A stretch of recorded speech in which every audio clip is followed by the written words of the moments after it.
Hello बच्चों, let's see the question. Hysteresis loop for two magnetic materials A and B are given below. तो ये आपको एक material A एक material B के लिए स्ट्रेसेस कर्व आपको गिवन है. ऑप्शन दे रखा first, coercivity of A is greater than B but retentivity of B is greater than A. Option second, coercivity and retentivity of B is greater than A. Option third, A is suitable for making permanent and B is suitable for making electromagnets. And option fourth, both second and third are correct. So let's see the key concept of this question. The key concept of this question is stresses curve.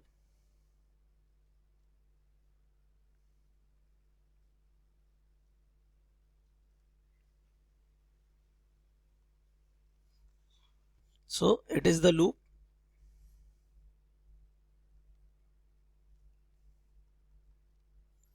or graph showing the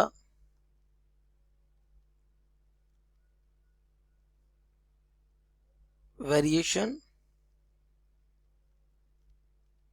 or relationship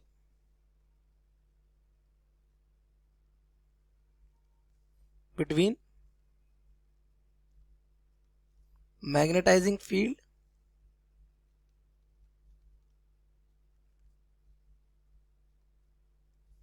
and magnetic flux density of that magnetic material.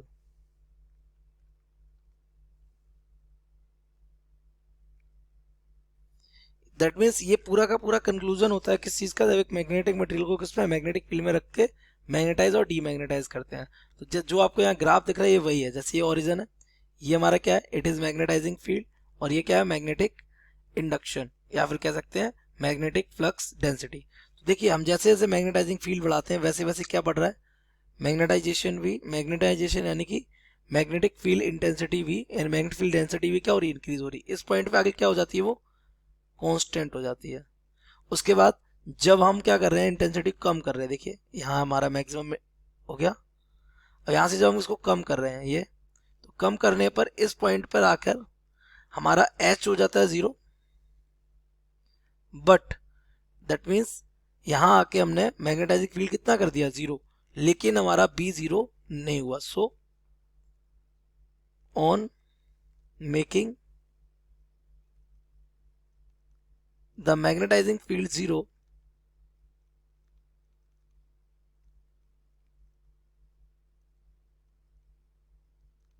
the material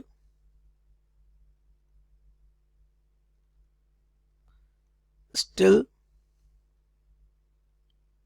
retained some magnetization or magnetic induction. This is called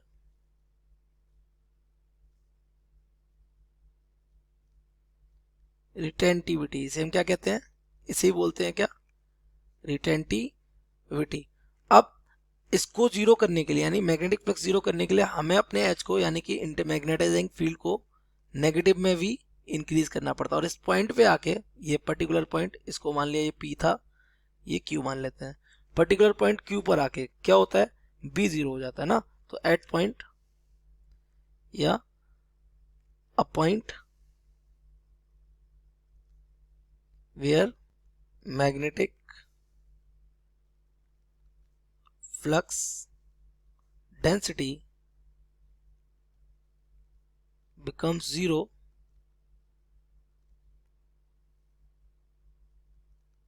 is brought by a negative magnetizing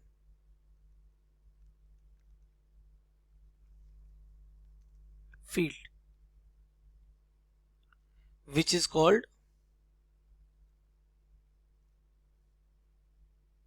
इसे हम क्या बोलते हैं, इसे ही हम बोलते हैं कोर्सिविटी, जो कि आपको यहाँ पर बोल रखी है. Now we can compare. अगर आप ध्यान से देखें तो इसे बोल रहे हैं क्या, कोर्सिविटी से कोर्सिविटी बोल रहे हैं, वैसे बोल रहे हैं रिटेंटिविटी। क्या बोल रहे हैं? रिटेंटिविटी। अब आप देखिए, रिटेंटिविटी और कॉर्सिविटी ए के कंपैरिजन में वी की ज्यादा है। देखिए यहाँ पर आगे खत्म होती है रिटेंटिविटी और यहाँ आगे खत्म होती है क्या? कॉर्सिविटी। और इसकी रिटेंटिविटी भी ऊपर खत्म होती है, कॉर्सिविटी भी कहाँ खत्म होती है? दूर। तो इसकी रिटेंटिविटी और कॉर्सिविटी बी की कैसी है? ज्यादा है ना? So retentivity and coercivity both are more for B than A। तो हमारा इसमें ऑप्शन कौन सा करेक्ट हो जाएगा? Coercivity and retentivity of B is greater than A, second हमारा हो जाएगा करेक्ट। अब थर्ड वाले को देखिए, A suitable for making permanent and B is suitable for making electromagnet. तो ए को हम परमानेंट बनाना चाह रहे हैं, क्या ए परमानेंट बनने के लिए रेडी है? देखिए ये कितनी जल्दी डीमैग्नेटाइज हो गया, ये इसको हमने थोड़ा सा एस दिया, नेगेटिव एच, और ये जल्दी से क्या हो गया? मैग्नेटाइज हो गया। For permanent magnet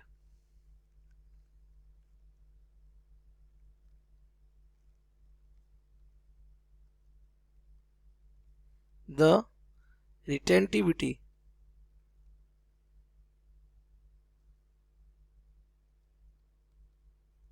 and coercivity both should be large। दोनों कैसी होनी चाहिए? ज्यादा होनी चाहिए। लेकिन इसमें वो क्या कह रहा है? ए के लिए ए से परमानेंट बना सकते, ए में ज्यादा नहीं, ए में कैसा है? कम है। इसलिए ये वाला ऑप्शन क्या हो जाएगा? गलत हो जाएगा। क्योंकि ये ए क्या शो कर रहा है? जल्दी से मैग्नेटाइज होना और जल्दी से क्या? डीमैग्नेटाइज होना। जबकि बी क्या कर रहा है? अपने मैग्नेटाइजेशन को देर तक क्या करके रखता है? होल्ड करके रखता है। और देर तक होल्ड करेगा तभी तो हम बोलेंगे परमानेंट मैग्नेट है। तो हमारा ऑप्शन सेकेंड हो जाएगा यहाँ पे correct. So the correct option